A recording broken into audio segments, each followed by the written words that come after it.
This is a question from Kyle, who asks, if the Hubble telescope were aimed at the Earth, how detailed would the images be?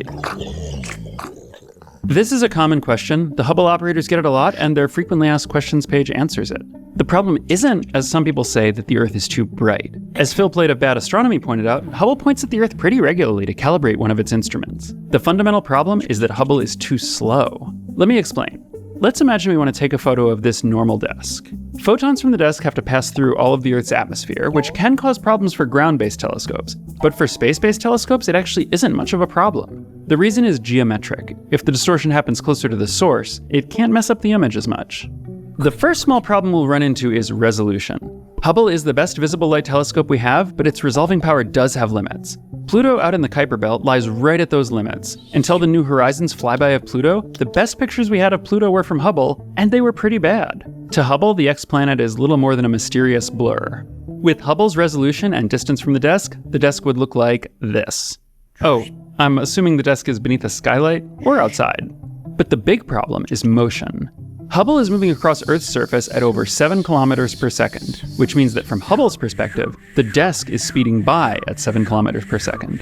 Any reasonable length exposure, even with perfect resolution, would be completely blurred in the direction of motion. It's the same problem as driving along a highway and trying to take a picture of the ground passing beneath your car. Combining the two effects of resolution and motion gives us an end result that looks like this. That's no good. Could we rotate Hubble to track the surface and eliminate the blur?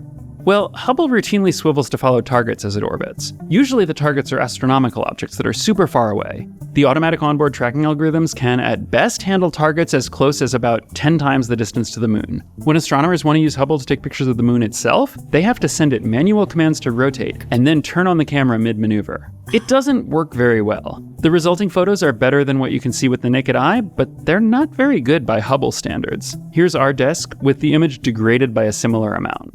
Unfortunately, relative to its size, our desk is moving across the telescope's field of view much, much faster than the moon. The strange thing is, the desk still really isn't moving all that fast. At least the angle to the desk isn't. To track the surface of the Earth, Hubble would need to rotate at less than 1 degree per second, or around 1/10 of an RPM. But Hubble is simply too slow. It wasn't built for surface tracking. The telescope's top rotational speed is only a few degrees per minute, about the speed of the minute hand on a clock. And even those speeds are fast enough that its gyroscopes cause vibrations which destroy the image quality. Clearly, we need our own targeting control system.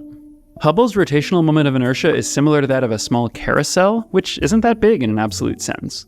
With our custom system in place, Hubble could be made to track the surface and get photos pretty close to its optimal quality. Which means that while Hubble couldn't read over your shoulder, it could watch you roll around on your desk chair. But this isn't just a hypothetical situation. Much of the technology in military spy satellites is believed to be similar to that of Hubble. So, in a sense, pointing a Hubble-type telescope at the Earth's surface is not only possible, it's what the US government actually does.